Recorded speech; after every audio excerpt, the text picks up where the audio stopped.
Эрте күндеми маалымат программасынын жыйынтык точу чыгарылышы. Студияда Гүлнура Мамбеталиева. Саламатсыздарбы. Алгач кыскача анонс. Кыргызстанда доллар куну кескен көтөрүлдү. Улуттук банк кымгыл тушактарды четке кагып, бери суммада интервенция жасоодо. Бирок андан азырынча майнап жок. 1 миллиардтан ашуун Кыргызстандын өкмөтүнө карата берилген доо-арыздардын суммасы. Эл аралык соттор экономика үчүн олуттуу көйгөйгө айланууда. 6 жаңы элчи ишеним грамоталарын президентке тапшырышты. Алмазбек Атамбаев ийгиликтүү кызматташууга ишеним артып, инвесторлорду тартууга чакырды. Пенсия күтүлбөгөн таланттарды ачуу убагы. Бишкекте чыгармачылыкка ыктаган ардагер апалардын эмгектеринин көргөзмөсү ачылды.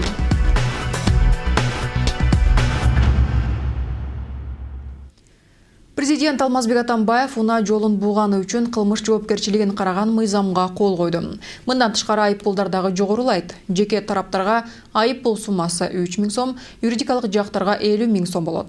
Эгер автотрасса стратегиялык мааниге ээ болсо, айыппул өлчөмү 3 эсе жогору болот. Мындан тышкары кылмыш кодексине киргизилген өзгөрүүлөргө ылайык, эгер жол 1 суткадан жогору буулса, мыйзам бузуучуларды эркинен ажыратуу күтөт. 1 жылдан 3 жылга чейин.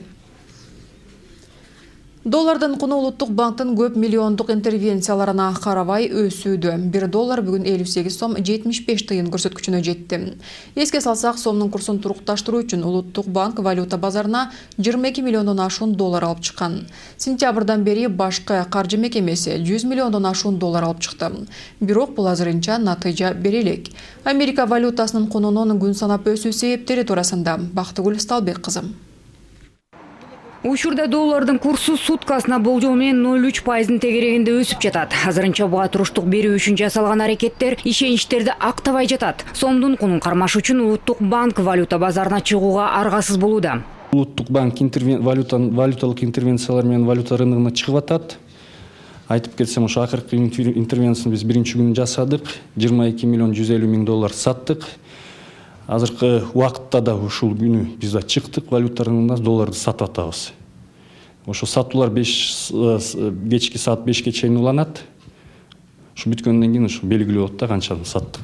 Россиянын банктарына жарыяланган санкциялар нефтиге болгон баанын кескин төмөндөшү алгач рубльдин арзандап кетишине түрткү болуп тур. Чын жырсымал бул жагдай биздин өлкөгө мигранттар тарабынан жөнөтүлгөн каражаттардын азайышына, инвестиция менен экспорттун солгундоосуна жол ачкан. Дал ушул көрсөткүчтөр доллар менен сомдун ортосундагы айырмачылыктын көбөйүшүнө шарт түзүүдө. Украина тегерегиндеги геосаясий ушул кризис кандай чечилет? Ошого байланыштуу, ага байланыштуу ушул санкциялардын суроосу. Санкциялар канчалык көпкө уланса, ошончолук көпкө бул кризисте уланышы мүмкүн. Россия бул санкцияларга каршы кандай чара көрө алат же көрө албайт? Ошого байланыштуу. Анан биздин өлкө негизи эле ушул бир рынокко байланыш көз карандылыгынан кандай кете алабы же кете албайбы? Мындан тышкары, улуттук валюталыктын алсыздыгына, улуттук банктын ишинин чабалдыгы дагы өз таасирин тийгизгенин эксперттер белгилешет. Мисалга тиги ставка рефинансирования аны көбөйтпөй, кайра азайтып, экономикада болгон акчаларды суруп алып туруп, болгон дорлорду сатканда, ошондо мындай калыбына келип калат болчу. Өзүбүздүн сомубузду өзүбүздүн колубуз менен, улуттук банктын колу менен мындай ылдый түшүрбөш керек биринчиден. Экинчиден, өкмөт каржы министрлигинин колу менен мамлекеттик баалуу кагаздарды чыгарып туруп, экономикада болгон сомдорду өзүнө тартып алса болмок.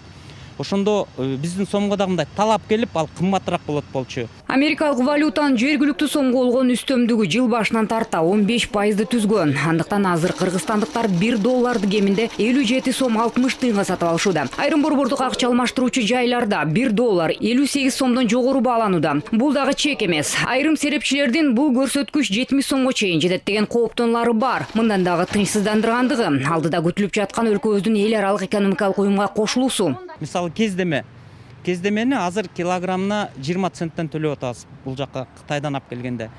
Бажы сайызына киргенде Россиянын ставкасы 1 чарчы квадрат метрине 15 евро болуп кетет. Ошондо бир четинен эгерде Кыргызстан бажы сайызына кирип кеткен болсо, анда Кытай менен Кытайдан келчү арзан товарлар токтоп калат. Анткени тиги ставкалары көбөйөт да. Андан кийин тиги кээ бир саясатчылар айтат, кээ бир нерселер арзандайт дейт. Россиядан келген нерселер бир аз арзандаса болот, бирок ишкерлер басым түшүрбөйт. Улуттук банктын кампасында азыр жалпы жонунан 2 миллиард доллардан ашуун каражат бар экен. Андыктан Улуттук банк сомдун кунун кармаш үчүн валюта базарына чыгуусун улантаарын айтышат. Бул чаралар канчалык натыйжа берет жана жакын арада доллардын өсүүсү же төмөндөсү туурасында эч ким так божомол бере албайт. Анткени өлкөдө валюта наркы базардагы суроо талапка жараша. Бактылыш Талбеккызы, Иван Чириков, 5 канал. Кыргызстанда инфляция жыл соңунда 10,6% түзөрү күтүлөт деп билдирет Каржы министрлиги. Коммуналдык кызматтарга баанын өсүүсү, электр жана жылуулукка тарифтердин кайра каралышы, доллар кунунун кескин жогорулашынан азык-түлүккө болгон баалар көтөрүлүүдө. Натыйжада инфляция пландалгандан жогору болот. Ал эми ички дүң өнүмүнүн реалдуу өсүшү 4,5% түсөт. Бул болжонгондон аз. Премьер-министр Жомарт Отурбаев жана эл аралык валюта коронун миссиясынын башчысы Эдвард Димаэль Кыргызстандын фондунун жаңы программасына катышуу мүмкүндүгүн талкуулашты. Өкмөттүн пресс кызматы билдиргендей, тараптар тең укуктуу шериктештикке негизделген кызматташуунун жаңа форматына өтүү зарыл деген бүтүмгө келишти. Отурбаев Кыргызстан эл аралык валюта кору менен билим институту катары иштешкиси келерин белгиледи. Чет элдик компаниялардын Кыргызстанга болгон доо арыздарынын жалпы суммасы 1 миллиард доллардан ашты. Эмитен эле жүздөгөн миллион АКШ долларларын уттуруп жибердик. Бирок ошентсе эл аралык соттун териштирүүлөрүндө жылыштар бар дешет өкмөт өкүлдөрү. Теманы Самат Качкынов улантат. Кыргыз өкмөтү 11 иш боюнча арбитраждарда соттошуп, көбүн уттуруп жиберди. Өткөн аптада эле Париж эл аралык соту Кыргыз өкмөтүн 16,5 миллион долларга жыкты. 2010 жылкы окуялардан кийин консервацияланган Манас банкы боюнча банктын мурдагы кожоюну Максим Бакиевдин өнөктөшү Валерий Белоконь курууга кеткен акчаны өндүрүп алуу үчүн сотко кайрылган. Первоначально исковое заявление. Баштапкы доо арыз боюнча 100 миллион доллар болчу. Соттун жүрүшүндө биздин юристтер иштешип, арбитражга анын талаптары негизсиз экенин далилдеп бердик. Ошентип 100 миллион 16 миллионго кыскарды. Бирок белгилей кетүүчү нерсе, сот банк Кыргызстанда калат деген чечим чыгарды. Банкта депозити калган, мүлктөр да жетиштүү. Буга чейин да утулуулар болгон. Ак кеме мейманканасы боюнча туркиялык компания менен араздашууларда Кыргызстандын Центерадагы 400 миллион акциясы камакка алынат. Аны чыгаруу үчүн Кыргыз алтын менен өкмөт 11 миллион доллардан ашык төлөөгө мажбур болгон. Ага кошумча жакында эле 47 миллион акциясы арестке алынгандыгын билдирет Кыргыз алтын жетекчилиги. Канадалык Stance Energy корпорациясы Кутисай Генжайы боюнча бизди сотко бергендиктен компания бизден 118 миллион доллар компенсация талап кылууда. Ушунун баары азыркы жанагы кумтордун тегерегиндеги сүйлөшүүлөргө таасир этиши мүмкүн да. Себеби биз ал жерде Центера менен сүйлөшүү жүргүзүп, келечекте биргелешкен ишкана тузуп, анан жана парламент өкмөт колдогондой чечим кабыл албады, 50-50 болсун деп. Ошол 50-50% пайыз менен барабыз десек, ошол кезекте эле биздин акцияларды арестке алып атат. Ага улай Кыргыз өкмөтү жер үйгөнүү боюнча соттошууга камынып жатканы айтылып келген. Казакстандык Визор компаниясы арбитраждык сотко 400 миллион доллар доого жыгуу аракетин көрүп, арыз менен кайрылган. Ал үчүн АКШ, Франция жана Бельгия мамлекеттеринен соттук коллегия куралып, даярдалып жатат деген маалыматтар да чыккан. Жер үйдө Кыргыз алтындын 40% акциясы болгон учурда да, бирок ал жерде эми өкмөт менен казак компаниянын ортосунда талаш-тарыш болуп атат да. Алар азыр өкмөт тарабынан тиешелүү чаралар колдонуп, юристтер иштеп, мен билишимче бир топ маселелерди алар ошол өкмөттүн деңгээлинде чечилип калды. Ал ортодо дагы бир сот чечими. Мурдагы ВДНХны 93 жылга ижарага алуу иштетип жаткан кореялык корпорацияга 23 миллион доллар төлөөгө мажбурлады. Аны Москвадагы соода өндүрүш палатасы чыгарган. Белгилүү болгондой, жерлер өлкө кызыкчылыгына каршы берилген делип 18 чарчы жер тартылып алынган. Өкмөт болсо бул ишти Москвадагы соода өндүрүш палатасы карабашы керек болчу деп каршы арыз менен арбитраждык сотко кайрылды. Дагы бир чуулгандуу делген иш улутташтырылган Азия Универсал банкына байланыштуу. Бул боюнча Кыргызстанга каршы 3 доо арыз түшкөн. Алардын жалпы суммасы 400 миллион доллардан ашат. 3 исковых заявлений связанных. Доо арыздын бири банкты улутташтыруу боюнча, экинчиси миноритардык акционерлер тарабынан коюлган, жана үчүнчүсү дагы улутташтыруунун алкагында. Бардык далилдерди келтирип отуруп, экөө арыздарын кайтарышты. Үчүнчүсү боюнча апрелге чейин биз далилдерди сотко жиберишибиз керек. Алар бизде жетиштүү. Деги эле жалпы инвесторлордун доо арыздарынын суммасы 1 миллиардтан ашканы белгиленет. Бирок бул ушул сумманын баарын төлөйбүз дегендик эмес. Соттук териштирүүлөрдө өкмөт тарабынан аны кыскартууга баардык аракеттер көрүлөрү убадаланат. Жаңы түзүлгөн эл аралык соттор боюнча борбордун жардамы менен эл аралык соттордо арт-артынан уттурууларыбыздын себебин юристтер мамлекет мындайга даяр эмес болгондугу менен түшүндүрүшөт. Биз чынында өз алдыбызча эл аралык экономикалык субъекти болгонубузга аз эле болду. Эл аралык сотту биз 2003 жылы гана көрдүк. Биз ага даяр дагы эмес болчубуз. Эл аралык укук боюнча бизде адистер азыр деле чектелүү. Мурдагы эл аралык келишимдерди түзүүдө биздин юристтер бир аз катачылыктарды кетирип койгон десек да болот. Андыктан мурда түзүлгөн келишимдерди кайра карап чыгып, инвентаризациялоо аракеттерин көрүү керектиги белгиленет. Ага кошумча мамлекет эл аралык юристтерди дайындоого олуттуу көңүл буруу зарылдыгы келип жеткенин тажрыйба көрсөттү дешет мыйзам таануучулар. Самат Кашканов, Урмат Мамбеталиев, 5-канал. Кыргызстандагы 6 чет мамлекеттин элчилери президент Алмазбек Атамбаевке ишеним грамоталарын тапшырды. Алардын ичинде Түркменистан, Куба, Армения, Канада, Эстония жана Италиянын дипмиссияларынын башчылары. Чет мамлекеттердин өкүлдөрү өлкөлөр ортосундагы эки тараптуу мамилелердин өнүгөрүнө ишеним артарын билдиришти. Өз кезегинде Алмазбек Атамбаев элчилерди Кыргызстанда ишмердүүлүгүнүн расмий башталышы менен куттуктады. Бүгүн эле Алмазбек Атамбаев Туркия президенти Реджеп Тайип Эрдоганды республиканын түзүлгөндүгүнүн 91 жылдыгы менен куттуктады. Мамлекет башчыбыз жолдогон телеграммасында Кыргызстан менен Түркиянын достук жана бир туугандык байланышынын мындан аркы өнүгүүсүнө ишеним артты. Алмазбек Атамбаев Реджеп Тайип Эрдоганга бекем ден соолук жана бакубатчылык, ал эми бордош түрк элине бакыт жана гүлдөө каалады.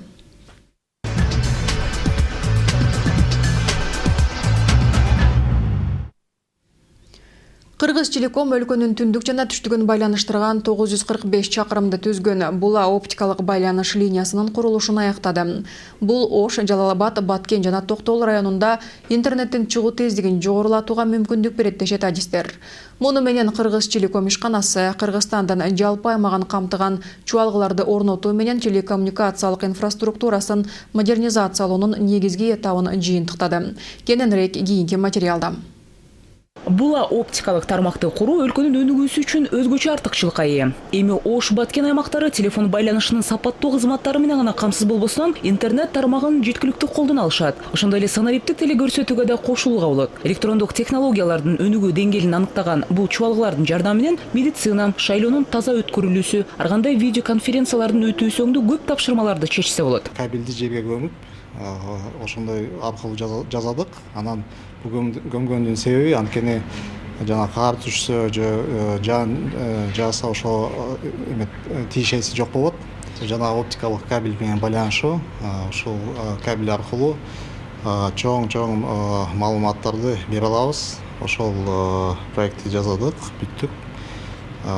Биздин жана Бишкек, Ош, Баткен шаарын менен байланыштырып, ошого аракет жасадык. Иштөө мөөнөтү 25 жылдан кем болбогон оптикалык линиялардын ишке кириши менен өлкөнүн туруктуу өнүктүрүү боюнча улуттук стратегиясынын маанилүү компоненттеринин бирин ишке ашыруу жагы жыйынтыкталды. Кылым курулушу аталган бул була оптикалык байланыш линиясын төшөө өз мөөнөтүндө аяктады. Суук түшкүчө жер алдына төшөлүп калуусу керек болгон чуалгыларды орнотууда Кыргыз Телекомдун эмгек өргүүдө жүргөн кызматкерлер дагы өз ыктыяры менен жардам беришти. Телеком иштегенден өз ыктыярыбыз менен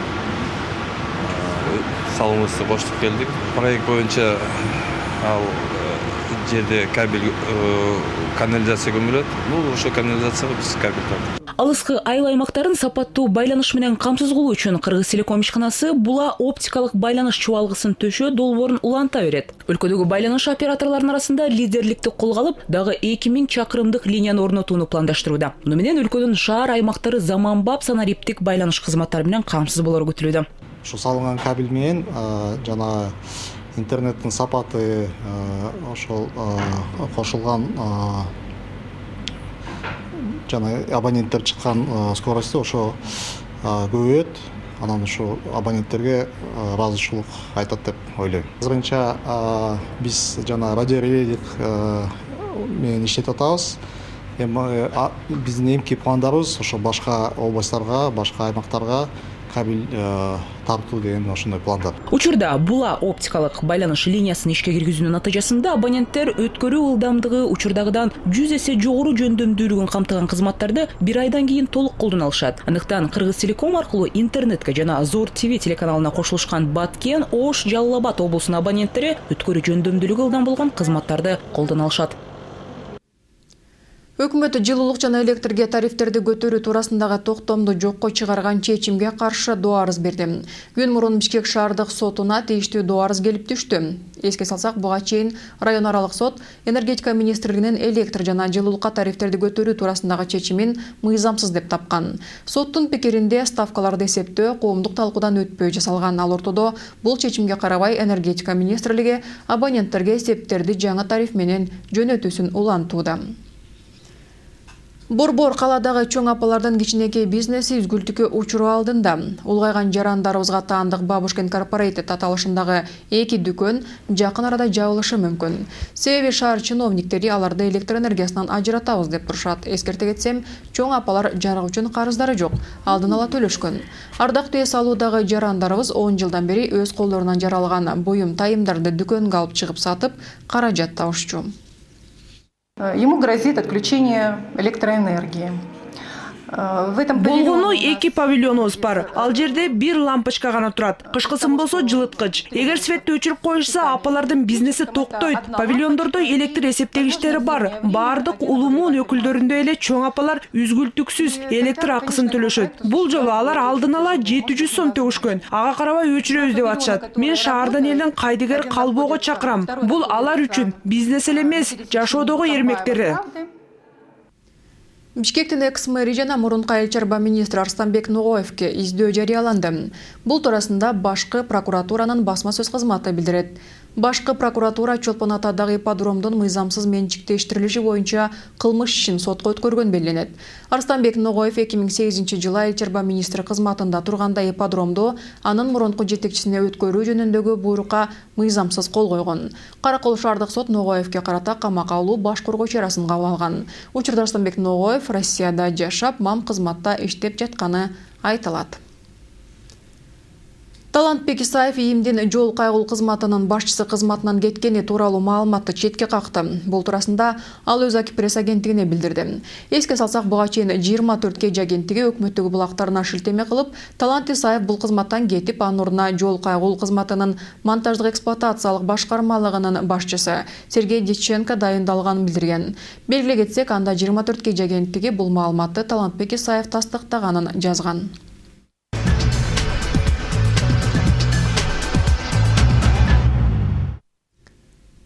Кыргыз СССРнын биринчи тышкы иштер министри Казы Дыйканбаевдин туулган күнүнүн 100 жылдыгын майрамдоо иш-чарасы бүгүн болуп өттү.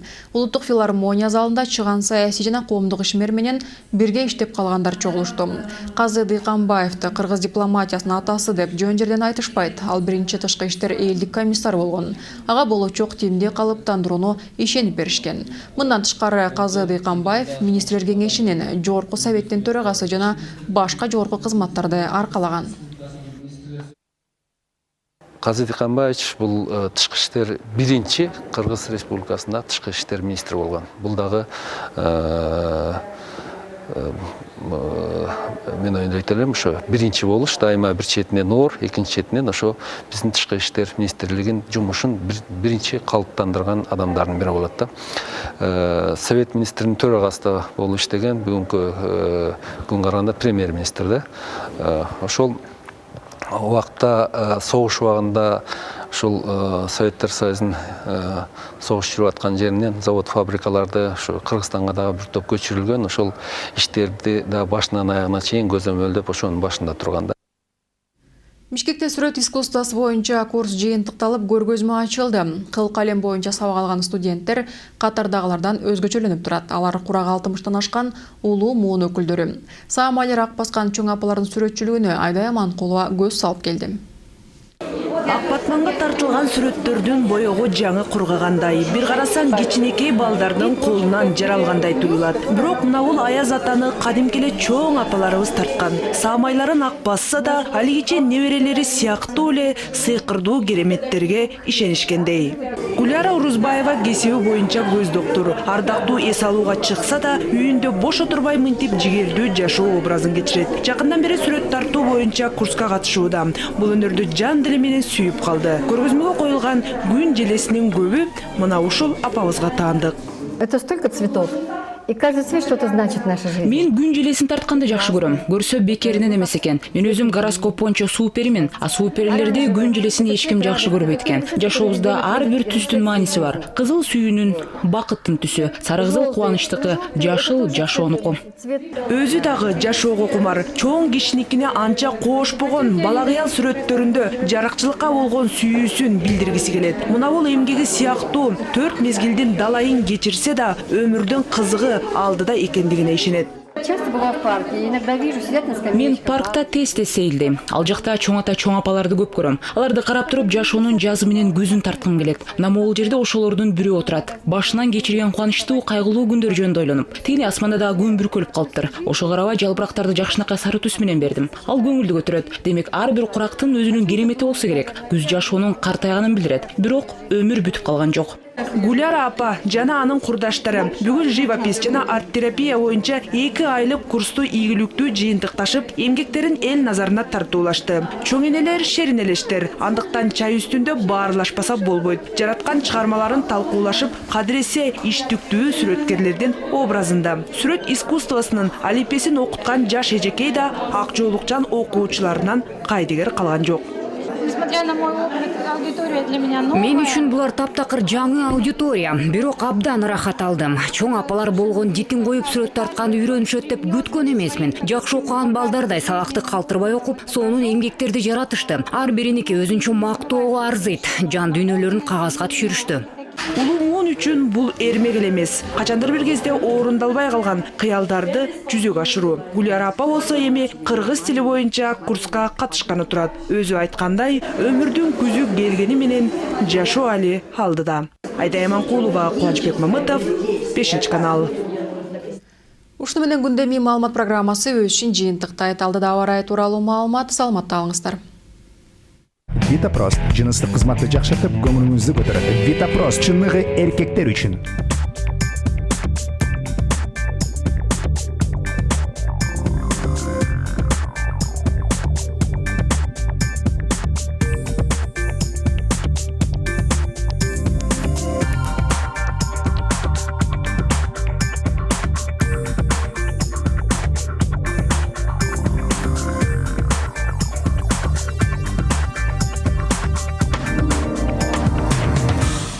Азамат менеджер, Макс тоолы жасынын фанаты, Мурат саунага барууну жакшы көрөт. Бирок бар үйдө калышты. Кызыктуу жана маанилүү иштерге өнөкөт простати тоскоол болду. Алган эмес үй бүлөлүк мамилелерди татаалдатты. Витапрост дарысы менен комплекстүү дарылануудан 10 күн өткөн соң бар өздөрүн жакшы сезип калышты. Витапрост ооруну, жайсыздыкты азайтып, зара чыгаруунун бузулушун азайтат. Витапрост жыныстык кызматты жакшыртып, көңүлүңүздү көтөрөт. Витапрост чыныгы эркектер үчүн.